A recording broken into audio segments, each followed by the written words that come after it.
पूरे देश में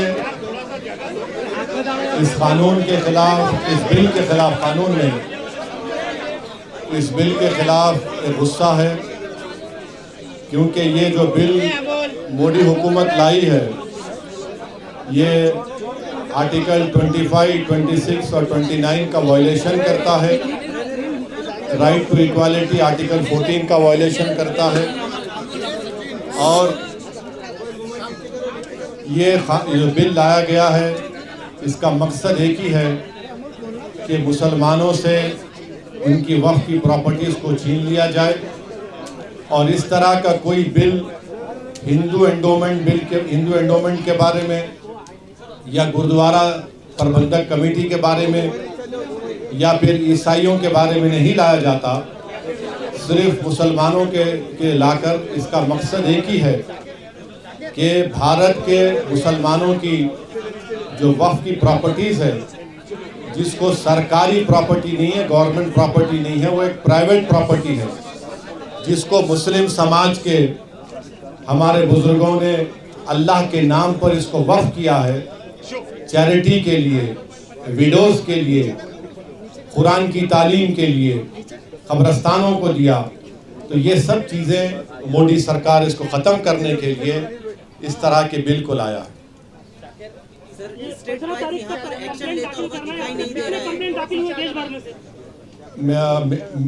मीडिया रिपोर्ट्स ही आ रही है कि एक मीडिया रिपोर्ट है कि 4 लाख, कोई कह रहा है 8 लाख। तो 15 सितंबर तक टाइम है। मैं उन तमाम भारत के नागरिकों से अपील कर रहा हूं कि जो भारत की खूबसूरती है उसका भाईचारा है, और हमारे देश में हर एक को अपने मज़हब पर चलने की इजाज़त है। ये बिल इन तमाम चीज़ों को ख़त्म करना चाहता है। तो जो all India Muslim personal law board ने भी जो QR कोड के ज़रिए आपसे अपील की है कि आप इंग्लिश और हिंदी में इस बिल के ख़िलाफ़ ये जो वफ़ का NRC साबित होगा, आप अपना रिटर्न रिप्रेजेंटेशन भिजाए कमेटी को, सरकार को भिजाए कमेटी को। और महाराष्ट्र में ये कई जगह पर रिप्रेजेंटेशन दिए जा रहे हैं पर्सनल लॉ बोर्ड की लीडरशिप में। आज औरंगाबाद में पहली मीटिंग हुई है, और देश भर में इस तरह के पब्लिक प्रोटेस्ट मीटिंग्स होंगे, जिसका फैसला all India Muslim personal law board ने किया है। इस कानून में ये बात आपको समझना है कि लिमिटेशन का जो कानून है, आप वक्फ प्रॉपर्टी से निकाल दे रहे हैं। हिंदू एंडोमेंट में लिमिटेशन अप्लाई नहीं होता, वक्फ में क्यों अप्लाई हो रहा है? हिंदू एंडोमेंट बोर्ड में और NGT हो या रेलवेज क्लेमेंट ट्रिब्यूनल, ऐसे 14 ट्रिब्यूनल्स है जहां पर उनके फैसले को फाइनल माना जाता है। और बीजेपी झूठ बोल रही है कि ट्रिब्यूनल के डिसीजन के बाद कोर्ट्स को नहीं जा सकते। आप रिवीजन पिटीशन डालते हाई कोर्ट में और फिर सुप्रीम कोर्ट जा सकते हैं। इस कानून में आप वक्फ बाय यूज़र ख़त्म करना चाह रहे हैं, मगर सेक्शन 123 ऑफ प्रॉपर्टी एक्ट में आप ट्रांसफ़र ऑफ प्रॉपर्टी और अलाउज कर रहे हैं। वक्फ बाय यूज़र क्यों निकालना चाह रहे? क्योंकि मोदी ये बोल रहे हैं कि 200 साल पुराने कागज़ लेकर आओ, और कागज़ नहीं निकलेगा तो वो उस प्रॉपर्टीज़ को कब्ज़ा करना चाहते हैं। हिंदू समाज में by custom and by usage एक टेम्पल और टेम्पल की प्रॉपर्टी बन सकती है, तो मुसलमानों में वक्फ बाय यूज़र क्यों नहीं बन सकता वक्फ? मोदी सरकार कलेक्टर को इतना पावर दे रही है कि कलेक्टर अगर इंक्वायरी जब करेगा किसी प्रॉपर्टी, कोई भी प्रॉपर्टी के बारे में वक्फ की, तो जब तक वो प्रॉपर्टी इंक्वायरी मुकम्मल नहीं करता, वो प्रॉपर्टी वक्फ की नहीं रहेगी। और प्रिंसिपल्स ऑफ नेचुरल जस्टिस ये पुकार कर कह रहा है कि कोई भी कलेक्टर या कोई भी आदमी अपने ही मैटर में जज नहीं हो सकता है। ये कौन है आप कलेक्टर को इतना पावर देने वाले कि कलेक्टर डिसाइड? उस एक्ट, इस बिल में ये भी कह दिया गया कि इस बिल को कानून बनने के बाद या उससे पहले जो भी वक्फ प्रॉपर्टी है, अगर वो गवर्नमेंट कब्जे में है तो कलेक्टर तय करेगा और कलेक्टर फैसला भी दे सकता है। ये क्या हो रहा है इस देश में? नरेंद्र मोदी मुसलमानों से ये प्रॉपर्टीज को छीनना चाह रहे। इसीलिए हम ये कह रहे हैं कि ये कानून आर्टिकल 14, आर्टिकल 25, आर्टिकल 26, 29 का ग्रेव वायलेशन है। इस कानून में ये था, आप देखिए मोदी बोल रहे कि कानून हम वक्फ प्रॉपर्टी को बचाना चाह रहे।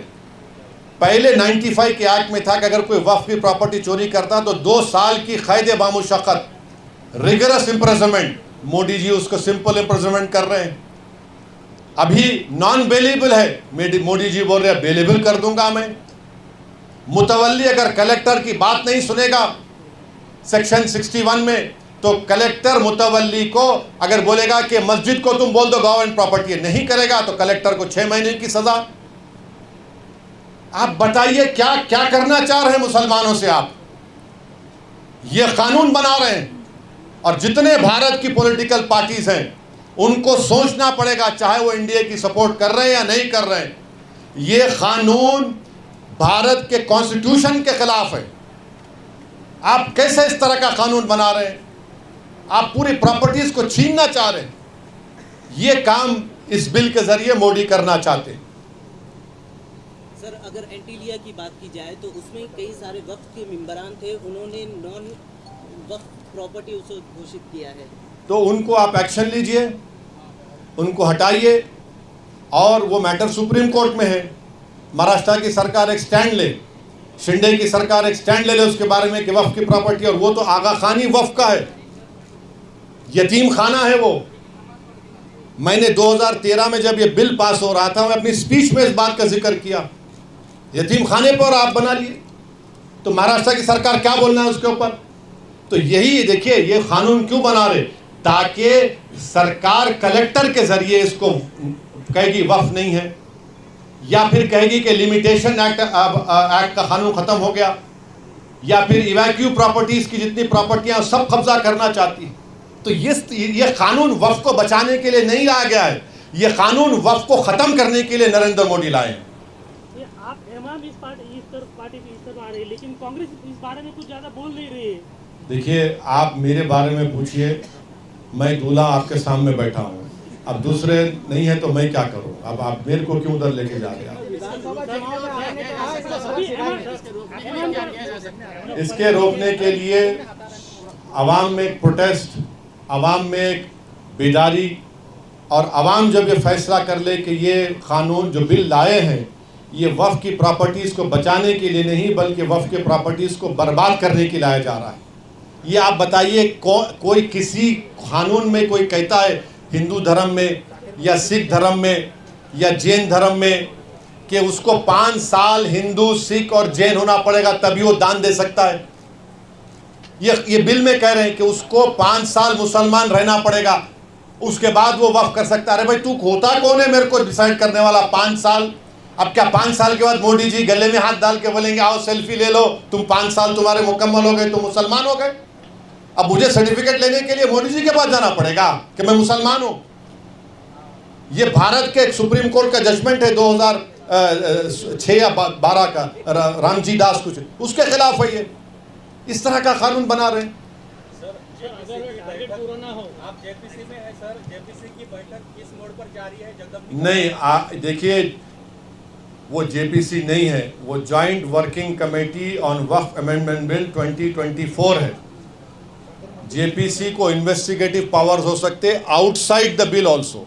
ये वर्किंग कमेटी खाली बिल के ऊपर है, और उस वर्किंग कमेटी में क्या हो रहा है हम पब्लिकली नहीं बोल सकते, कोई भी नहीं बोल सकता, क्योंकि पार्लियामेंट के रूल्स हैं, वो कॉन्फिडेंशियल होता है। जब भी जो होगा रिपोर्ट होगा, नहीं होगा, जब उस पर बात हो सकती है, अभी नहीं हो सकता। हाँ, कहाँ पे? अरे भाई, अभी देखिए अंदर कमेटी में क्या हो रहा वो नहीं बोल सकते हम। सर, एक तरफ वक्फ का मसला है, दूसरी तरफ रामगिरी महाराज का स्टेटमेंट आपने सुना होगा, नीलेश राणे का मस्जिद में जाके। ऐसा है ना कि सत्ता के नशे में ये सब बकवास की जा रही है और गुरूर और अहंकार के मज़ाहरे किए जा रहे हैं। एक बात याद रखिए, आसमान की तरफ देखकर कोई थूकेगा ना तो थूक तुम्हारे नापाक चेहरे पे गिरेगा, आसमान पर नहीं जाता है। सर, ये क्यूआर कोड अगर 15 तारीख तक इतनी तादाद में ना आए तो डेट बढ़ सकती है क्या? नहीं मालूम वो वर्किंग कमेटी के चेयरमैन साहब ही फैसला करेंगे। और सर इसका कोई सब्स्टिट्यूट हो सकता है क्या सब्स्टिट्यूट? ऑब्जेक्शन डालने का, अगर 15 तारीख निकल जाए तो? अरे भाई, आपको ईमेल करिए, आप पोस्ट करिए, आप ईमेल भी कर सकते हैं, पोस्ट भी कर सकते, करिए ना। ये एमआईएम ने जो ऑफर किया था महाविकास आघाड़ी के साथ अलायंस करने के लिए, हाँ, इन कानून भाई आपको चिट-चैट में बोलिए। इन ये कानून अगर ना लागू किया जाए तो आप नुमाइंदों की बात कर रहे थे, कितने नुमाइंदे आप चाहते हैं विधानसभा में इस 3 चीजों को रोकने, और एमआईएम की ओर से कितनी सीटें लड़ी जाएंगी जिसके ऊपर आप लगता है कि? मैं आज आपके सवाल का एक पार्शल जवाब दे देता हूँ। आने वाले विधानसभा के चुनाव में पूरा ही दीजिए। सुनिए, मेरा राइट है ना, तुम तो पार्टी प्रेसिडेंट नहीं है, तुम एक चैनल के लिए काम करते, तुम अपना काम करो, मैं अपना काम करता हूँ। अब जवाब नहीं दूँ, मत दूँ। तो इस चुनाव में इम्तियाज जलील भी कैंडिडेट रहेंगे। इस चुनाव में इंशाअल्लाह ताला इम्तियाज जलील के साथ मुफ्ती इस्माइल रहेंगे, फारूक शाह रहेंगे, और हमारे शोलापुर के फारूक साहब भी रहेंगे, और हमारे मुंबई के सदर रईस लश्करिया रहेंगे। तो तुम्हारे को ये 5 नाम दे दिया मैं, ये तो कैंडिडेट रहेंगे हमारे, क्योंकि 2 तो एमएलए हैं, एक मालेगांव से और एक हमारे धुलिया से, तो ये तो रहेंगे। अब और कितने कैंडिडेट रहेंगे नहीं रहेंगे अभी थोड़ा टाइम लगेगा, देखते हैं। जिस तरह से देश जिस तरह से पूरे देश में प्रपोजल दिया था, देखिए इम्तियाज जलील साहब महाराष्ट्र के मेरे अध्यक्ष हैं। उन्होंने ये ऑफ़र दिया है, उन्होंने कहा है कि हमसे बातचीत करो, और मेरे ख्याल से कोई बातचीत एक जगह पे अनऑफिशियली भी हुई। अब उनको तय करना है। अब सुन लीजिए, अब क्रॉस क्वेश्चन मत करिए, हम तो बोल चुके, हमारा स्टैंड क्लियर कर चुके हैं, ये उनको तय करना है। अब ये आपको मैं बोल दिया ना, मैं आपका जवाब पार्शली दे चुका हूँ, मैं आपको पार्शली जवाब दे चुका हूँ। कांग्रेस के साथ हुई मीटिंग या एनसीपी के साथ हुई या शिवसेना के साथ हुई, इसके साथ इम्तियाज जलील सर की मीटिंग हुई जो अभी उनके साथ जाने की? नहीं, मीटिंग हुई नहीं हुई, किधर हुई, कहाँ पे हुई, तुम्हारे घर में हुई या मेरे घर में हुई, अब फिर वो सब क्यों बोलना? तुम्हारे को जो जितना हमको बोलना है उतना ही बोलेंगे ना। हाँ नहीं, तुम्हारे घर को आते हैं। हाँ हो गया, चलो अब दूसरा बात करो, दूसरा सवाल करो, हो गया, बस जवाब दे दिया आपको। और बोलिए सर, जिस तरह से पूरे मुल्क में मुसलमानों को टारगेट किया जा रहा है, एक तरह से मुसलमान खुद को असुरक्षित समझता है, तो क्या मोदी हुकूमत सबका साथ सबका विकास यही दिखाई दे रहा है? वो सबका साथ सबका विकास सबका विश्वास एक धोखा है, सब फ्रॉड है, वो कुछ नहीं है। सब आप देखिए, बुलडोजर से घरों को तोड़ दे रहे हैं। जहाँ पर उत्तर प्रदेश में, महाराष्ट्र में, मध्य प्रदेश में हाजी रिजवान, हाजी शहजाद घर को तोड़ दिए। वही एक सुभान खान हरियाणा का, खम्मम तेलंगाना में है, मेवाती मुसलमान है, लेबरर है, 70% हैंडीकैप है।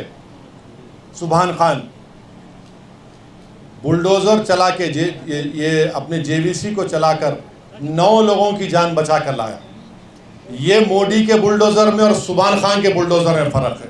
हम जान बचाने के लिए इस्तेमाल करते, वो जानों को बर्बाद करने के लिए इस्तेमाल करते हैं। जिस तरह सुप्रीम कोर्ट हाँ देखिए, मीडिया में सुनिए सुन तो लीजिए, आप बोल दिए ना। मीडिया में ये रिपोर्ट हुआ था कि जनाब अजीत पवार ने कहा कि हम महाराष्ट्र के विकास के लिए सपोर्ट किए, सेकुलरिज्म पे हम कॉम्प्रोमाइज़ नहीं किए। हम उनको सवाल कर रहे हैं, अगर आप नहीं किए तो फिर इस बिल की मुखालिफत करिए ना आप। हम जनाब अजीत पवार से बोलना चाह रहे हैं, आप इसकी मुखालिफत करो, इसका अपोज करो। और हम इन एकनाथ शिंदे को बोलना चाह रहे, छत्रपति शिवाजी महाराज को आप इतना बोलते हैं, इतना मानते हैं, तो रत्नागिरी की वो मस्जिद, जो दरगाह जहाँ पर 652 एकड़ ज़मीन छत्रपति शिवाजी महाराज ने दी, 250 साल का रिकॉर्ड है, वफ़ छत्रपति शिवाजी ने किया, तुमको उसका भी ख्याल नहीं है। सर, जम्मू कश्मीर में आप चुनाव लड़ेंगे? नहीं लड़ेंगे। चलिए हो गया।